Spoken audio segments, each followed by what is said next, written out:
Un nouveau refus de l'Algérie d'adhérer aux BRICS après l'année dernière en raison de l'absence des conditions d'adhésion qui sont le poids, le prestige et les positions, comme l'a dit Lavrov russe, qui a renouvelé sa confirmation hier lors de sa rencontre avec Ahmed Attaf que ces conditions ne sont toujours pas disponibles dans le régime algérien,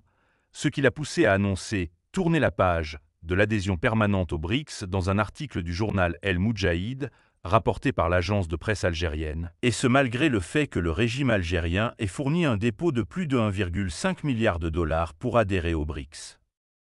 5 milliards de dollars pour rejoindre la banque des BRICS, mais selon les inepties des généraux dans l'article, ce sont les Émirats arabes qui ont fait pression sur l'Inde l'année dernière pour empêcher l'Algérie d'adhérer. Jeudi 22 décembre 2022, lors de l'entrevue périodique accordée à des représentants de médias nationaux, diffusée sur les chaînes de radio et de télévision nationales, le président Tebboune indiquait que l'année 2023 sera couronnée par l'adhésion de l'Algérie aux BRICS.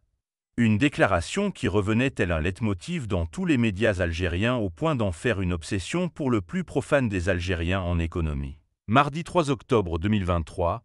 en recevant un nombre plus grand que d'habitude des responsables de la presse algérienne tant du secteur public que privé, le même Abdelmadjid Tebboune essuie d'un revers de la main son ambition déclarée il y a 9 mois plus tôt en répondant laconiquement à l'un des éditeurs présents qui l'interrogeait sur les raisons du refus de la candidature algérienne d'adhésion aux BRICS, Brésil, Russie, Inde, Chine et République sud-africaine. Le dossier des BRICS est définitivement clos, rapporte le quotidien algérien Tel Ouatan. L'amertume du président algérien de voir s'effondrer tous les espoirs fondés sur une organisation où il croyait n'avoir que des amis est grande. Même si avant la tenue de la réunion, il savait que la candidature de son pays allait être rejetée pour des raisons que lui ont certainement cachées ses conseillers, il n'en demeure pas moins que pour Tebboune c'était un revers lourd de sens. C'est un revers qui lui ôte une bonne partie des arguments qu'il comptait faire valoir aux décideurs algériens pour les convaincre de le reconduire pour un deuxième mandat. C'est aussi un revers qui met à nu toute la politique mensongère menée depuis son investiture en répétant à qui veut entendre que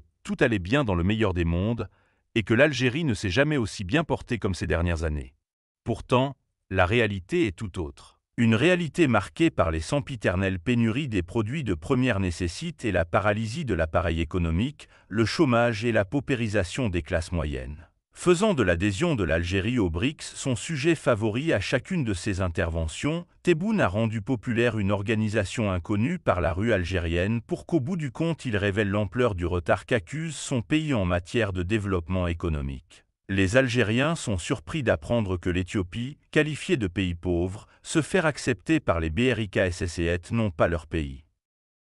Le président algérien n'a aucun argument pour justifier son échec que de dire qu'il n'est plus intéressé par les BRICS. Et comme un échec ne vient jamais seul, le refus de la candidature de l'Algérie aux BRICS est suivi par le refus de la candidature de son représentant à la Confédération africaine de football qui postulait pour un siège au comité exécutif et le tout est ponctué par le retrait en douce de la candidature algérienne à l'organisation de la Coupe d'Afrique des Nations 2025 qui est revenue au Maroc.